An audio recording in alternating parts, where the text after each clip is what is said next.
Hey guys, it's Nighthawk from Eccentric Gang Rights, and I just wanted to go over the changes to the jungle in the preseason 5 PvE because a lot of them are confusing and it's really a huge departure from the season 4 jungle. So we're going to take a look at each of them and go over what they mean for the jungle.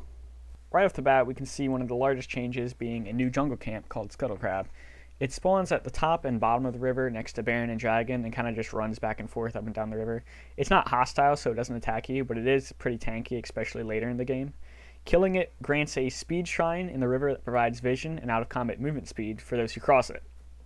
So basically, if you kill it, you get vision of the objective, whether if you kill the one at Baron and Dragon. That way you can see what's happening, so you don't have to waste wards on vision. And also it provides you a little movement speed boost for roamers and stuff. That way mid can roam top or bottom a little easier, especially if they know that the river is clear. This isn't going to be a camp that's hugely contested in the early game. During the mid and late game, it's going to be a big deal because of the vision it provides on these important objectives, especially with the dragon changes that I'll cover later. In the early game, though, it's going to be not that important, so don't feel pressured to get it if you don't have the time or the resources to devote to getting it. It really doesn't provide that much gold or experience, and the only real reason to get it is if your bottom lane or top lane is getting camped by the jungler and they need some extra vision to make sure that they're safe. It's not super important before the 10-minute mark unless your teams are nabbing 5-minute dragons, so don't go out of your way to get it if you don't have to. It does provide more utility for roaming mid laners like Zed or Katarina because they have vision on the rivers and they also have a little bit of a speed boost, so it's a little bit easier to run in and grab a double kill in the bottom lane if you know that river's clear and you get a little bit of a movement speed boost. So keep that in mind when you're deciding whether or not to clear the camp. There's actually been a pretty big change to the summoner spell Smite too. It's really been revamped with the jungle items, but just the base cooldown was nerfed. It used to be 40 seconds in Season 4, but now the base cooldown is 60 seconds. So it's going to be a lot longer to get your Smite up for these big camps, so keep that in mind if you're clearing the new Razorbeak camp or the Wraith camp. That you might not want to use Smite because it might not be up for your red buff or blue buff when they come up. With the cooldown nerf to Smite comes a few buffs to help you survive the jungle. Every time you smite a camp, it provides you a short duration of a buff that does different things depending on which camp you smited. Smiting red buff provides you a large amount of health. Smiting blue buff provides you a large amount of mana. Smiting golems provides you a execute to your attacks, so basically it adds a bunch of extra. It's basically adding a runic shield to your basic attack, so you can kill animals if they are below a certain amount of health almost or instantly. That's really going to help the slow junglers that really have a hard time getting past those early clears, especially killing the last 400 to 300 health on the camp.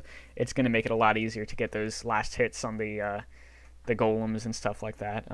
Smiting the white camp, well, it's now called Gromp, it's the frog, grants you Gift of the Toadstool. It provides you armor, poisoning the enemies that attack you. So basically it gives you a kind of a Thornmail passive, so whenever enemies attack you, they get poisoned for 3 seconds and they deal a little bit of damage to them. It's also another good solution for those slow tanky junglers that can't really clear the camps. It provides you a little bit more clear time without having to sacrifice a lot of your health by buying damage items. Smiting the Raptor camp, or the old Wraith camp, grants you a buff called Gift of the Eagle Eye. It gives you a buff that automatically grants you true sight of wards for a short time if you're spotted. So if you are cutting through an enemy jungle to try and gank, and you smited a Wraith camp in the past minute or so, it actually shows you if you've been sighted by a ward and grants you vision of that ward so you can clear it. So that's going to be really useful for, well, it's going to be good for backdoors, but it's also going to be useful for people who want to get ganks in but know that if they're spotted by wards, their ganks are really foiled, so they can go in, they can see that they're spotted by an enemy ward, they can clear it, they can go back, clear another camp, and come back and gank again once the enemy forgets that they're trying to be ganked. So that's going to be useful for champions like Lee Sin and Elise who really need to get those ganks out early to get the gold that they need to itemize so they're not essentially useless late game. So they can see if they're spotted by a ward, and if not, they can wait around in the bush until there's an opportune moment to go in and attack the enemy laner. The last thing is when you smite the Merkwolf camp, it provides a ghostly wolf sentry. It's a wolf that jumps out from the camp and patrols the area near blue buff and the frog camp for a moderate amount of time. If it provides vision for you, and if a jungler or an enemy champion actually comes into that area, he'll run at them and alert you to their position. So it's kind of like a Twin Shadows, but without the slow. It's going to be really useful for making sure that these enemy champions like Shaco and Udyr don't just come in and counter jungle you without you knowing. So you can maybe collapse on them with the mid laner and actually kill them, so they don't just get away with taking all your camps. Now, I think probably one of the strongest buffs at the moment would be to smite the golems to get that extra execute damage on your attacks, because it not only does it apply to your monster camps so you can clear faster, it also applies to lane minions. So if your laner goes back and asks you to hold the wave, you can actually push it a bit and get easy gold by that without actually spending too much time in the lane and losing time to farm the jungle. Now, while we're still talking about objective changes, I want to go over Dragon and Baron really quickly, because they really overhauled Dragon this season. I know they try to add a lot of incentives to grab Dragon in Season 4 by adding a lot of gold and XP to it, but they really weren't seeing the Dragon control they wanted to in the lower elos. In the higher elos, it was essential to grab Dragon, everyone knew that, but in lower elos, the teams weren't really understanding what Dragon provided to them. It was just a few hundred extra gold. They could also nab a tower for that. So they wanted to add a big incentive for everyone to grab it, but really make lower elo people understand that Dragon is an important objective to get and to deny the enemy team. So the first big change is that they actually added a buff to killing Dragon that stacks up to 5 times. It's a permanent buff, so you can't lose it by dying, but let me go over what each stack does. So the first time your team kills the dragon, they get increased regeneration. It's not a huge amount, but it's enough to make a difference. The second time, you get increased AD and AP. Again, it's not a large amount because it can't be that huge since it's permanent, but it's still enough to make a difference. The third is increased movement speed. The fourth is increased health. And the fifth is actually tripling all the previous bonuses.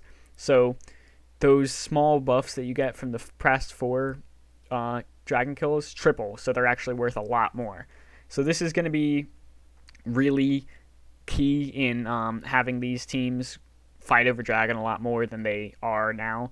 It's also going to help close out the games a lot easier, because enemy teams, if you have all their outer turns and inner turns down, but they're just turtling in their base with their Ziggs and their Syndra just clearing the waves, you can actually go and grab this dragon and actually get a pretty substantial buff for your team, and maybe it'll help you close out the game a little easier. Now, to compensate for this huge buff for getting dragon, they've actually reduced the XP that it gives by 50%.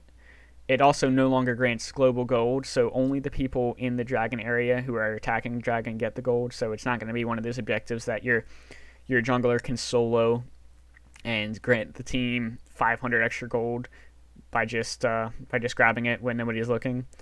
It also actually does 20% increased damage to every unit that has slain a dragon. So if you've slain the dragon 5 times, it's going to be doing 100% increased damage to you. So actually doing pretty substantial damage if you're fighting over it and the enemy team wants to contest it. So that's something to keep in mind. The more dragons you take, the more damage it does to you. The dragon also takes reduced damage from every member of the team who has slain the dragon, so it's a 7% damage reduction, so every time you slay the dragon, it's going to get a little bit harder to kill, especially if they're being contested. So it's another thing to keep in mind. Just because you've slain the past 3 dragons doesn't mean you can grab it without contention, especially if there's a enemy team that really wants to stop you from getting it. Now let's move on to Baron and see what's changed here. With the impressive new visual update to Baron, there's actually been a update to its attacks. It has a few different attacks. I'm not going to go over those because they aren't super important, but I am going to go over the change to the Baron buff. They did remove the mana and health regen from the buff, but they did keep the AD and AP. The big change is the empowered recall. When you have the Baron buff, it grants you empowered recall, which reduces your recall time to 4 seconds. When you complete your recall, it also massively heals you and grants a 8-second movement speed buff once it's finished. So basically, it gives you home guard. So if you are rushing to get Baron, and the enemy team is knocking down your inhibitors, you can get it, recall quickly, and actually get back and fight them while being mostly full health. So it's going to be harder for the enemy team to immediately crush your base if you go for Baron when you're behind. So it's not really such a let's go for Baron, oh, they're crashing down our base, we lose, let's immediately recall. You can actually finish the Baron and still have a chance to stop them before they kill your Nexus. That's really not going to help you if you're ahead a whole lot. So it's more to help you if you're massively behind and you're trying to defend your base, and it's just a last-ditch effort. So to help you when you're ahead, the Baron actually buffs nearby minions around you significantly. They gain a huge amount of movement speed. Melee minions take a huge reduction in damage. They have 80% damage reduction from almost all damage types. Ranged minions do increased damage, and they have a little increased range, so they're going to be hitting for harder. And the siege minions have a huge increase of range. They actually outrange towers. Their attacks are a lot slower, but they are AoE, and they deal 4 times damage to towers. So they're going to be chunking towers. They're going to be helping you take down those inner towers, those inhibitor towers. It's really going to be useful for getting down the enemy base quickly with the siege minions. And actually, they also buff super minions. They gain 75% movement speed when nearby enemies and 25% attack speed. So when these super minions come crushing into the base after you've taken down the inhibitor, they're going to be moving faster and they're going to be attacking faster just to help you close out that game. So Baron's not going to be the powerhouse of increased health and regen. It's still going to give you a huge amount of AD and AP, but it's also going to help you when you're behind and when you're ahead by just giving you the power to close out the game, so the enemy just can't turtle in the base and just keep you over and over and over again until you finally ace them and win the game. That's pretty much it for objectives, but I do want to go over the jungle item changes since they are pretty significant. There are actually 4 new jungle items. They each change your smite ability, but let's start off with Hunter's Machete. It now actually doesn't grant you that damage reduction. It grants you 30 bonus magic damage on hit over 2 seconds, so it's a little bit of a damage on time, and grants 8 health and 2 mana regen while fighting monsters. So it's a little bit of a kind of like a mixture between the Madrid's Razors and the Quill Coat, but they did increase the price a little bit, so now you can only buy a machete and 2 pots. Another huge change that they made is that you can only buy Hunter's Machete if you have Smite as a summoner spell. So that's going to keep people like Jungle Warwick or other junglers that didn't think they need Smite, even though it's important for objective control, from jungling with the Hunter's Machete. It's not going to shut out all of those jungle trolls who want to start like Doran's Blade or Doran's Ring, but it is going to help make sure that your jungler actually does have objective control, especially with the increased importance of the objectives in the new jungle. Now, you can upgrade Hunter's Machete into 4 different items. They each change your smite ability depending on what you want to do in the jungle, whether you want to gank, invade, clear your jungle fast, or counter jungle. The first item is the Stalker's Blade. After killing 3 big monsters, such as the big golem or the big wraith, you can smite enemy champions, dealing a small amount of true damage and reducing their movement speed by 50% for 2 seconds. So this is going to be hugely useful for junglers that don't have a lot of CC to their name, if any. It's going to be useful for that Jungle Yi or any other jungler that doesn't really have a lot of CC to their name. So it's going to be one of those ones that looks like it's going to be one of the strongest items. It's really going to be hard to tell until we start seeing a lot of champions playing the new jungle. But in my opinion, it's probably one of the stronger jungle upgrades that you can pick. Coming in at a close second for me is the Poacher's Knife. It upgrades your smite to a quick smite, which has a 10-second reduced cooldown down to 50 seconds, and it further reduces the cooldown every time you kill a large monster. So if you're at 50 seconds, you kill a monster, it's down to 40 seconds, 30 seconds next time you kill it. So it's going to be useful for those farming champions who just want to get as much clear as possible, just so they can get a lot of gold so they can gank later in the game, like Master Yi or Deer or any of the other farming champions.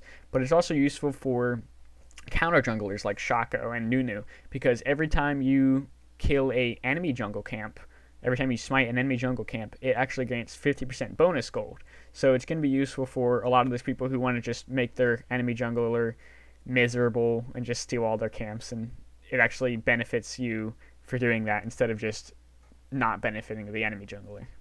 The next upgrade is the Skirmisher's Saber. It's a bit like the Stalker's Blade, to where you can smite enemy champions, but this time it doesn't do any damage, but it reveals them for a pretty good amount of time, and also causes your next 3 attacks, I think, to deal bonus true damage every time you hit them. So it's going to be useful for people like Lee Sin or other 1v1 junglers or duelers who want to really just come in and invade early or gank the lane and kill them by themselves.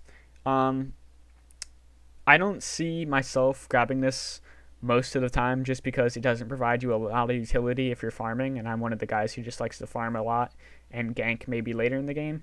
But I do see this being picked a lot, especially in the higher levels of play, by the people who really like to invade and just make their enemy jungler's life hell by really giving them a hard time and killing them every time they walk into the jungle. This brings us to the last upgrade, which is the Ranger's Trailblazer, which upgrades your Smite to Desolating Smite that does 50% splash damage to all nearby monsters, as well as stunning them for 1.5 seconds. This is going to be essential for tanky junglers like Rammus or Maokai. This is going to help you take down the whole camp in much reduced time, also while not taking a lot of damage because of the stun.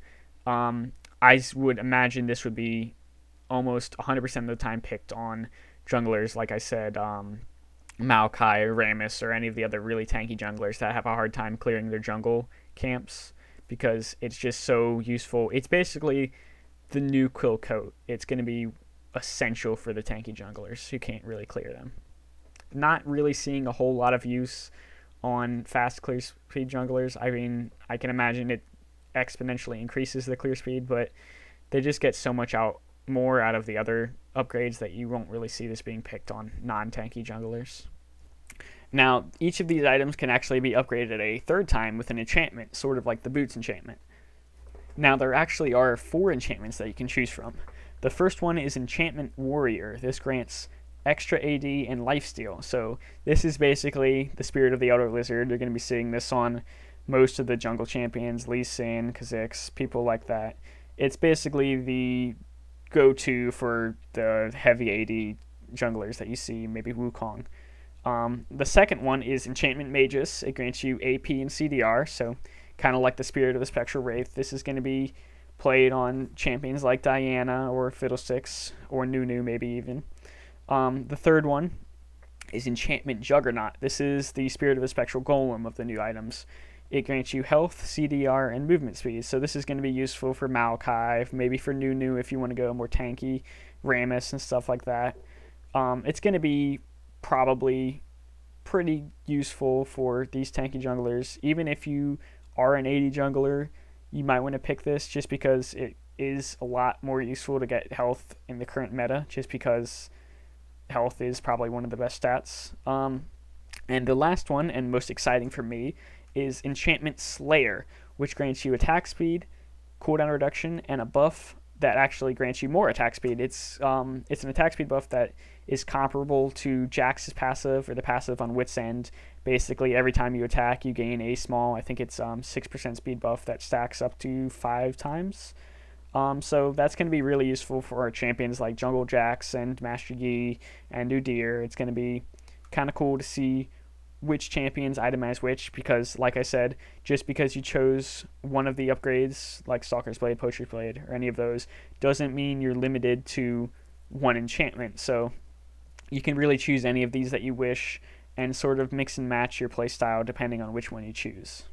Now that's pretty much it. I'm just going to wrap up the last few things that I forgot to mention in the main video. The base jungle difficulty and rewards have been increased, so the jungle monsters are going to be a little bit increased tank and damage, but they're also going to give a little bit more XP and gold. Right now, it actually looks like they are going to be really hard to clear, so I don't know if Riot's going to nerf that in the future, but right now, the jungle is actually pretty intimidating, so that might limit a few of the jungle changes. But the same thing happened last season, so you don't know that they're not going to nerf it a bit and make it a little bit more open and diverse. And the red and blue buff spawners have actually been moved to 2 minutes and 30 seconds, while everything else is still at 155. So you're not going to be getting a leash from your laners anymore at red and blue buff. You might get them to help you with Wraith Camp and stuff, but you may just be clearing the jungle by yourself and having the rest of the team just start in their lanes like you used to.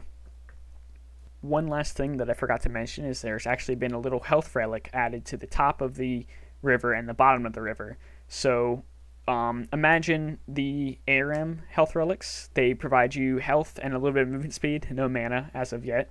But this is going to be kind of interesting to see how these laners take control of their lanes with these little health relics, because I think if this is going to kind of incentivize you to push past the halfway mark with your lane instead of just passively farming at tower, like Nasus, I'm looking at you. So this is also going to help if you decide not to nab that for the increased lane sustain. It's also going to help these junglers come in and grab that extra speed boost and a little bit of health and gank without having to worry about the enemy laners immediately running away and out moving them. When you grab it, it also provides you a buff called Still Waters. It grants you 50% out of combat movement speed and also allows you, when you stand still, to see over walls, as well as greatly increase your sight range until you move again. Alright, so I hope you guys enjoyed the video. I put a lot of work into it. I wanted to make sure that everyone was on the same page with the new jungle updates, because I know I was a bit bamboozled when they first came out, because I didn't really want to read the pages and pages of PvE patch notes. So if you wanted to have the option to just sit back and listen or watch me explain them to you, that now you do.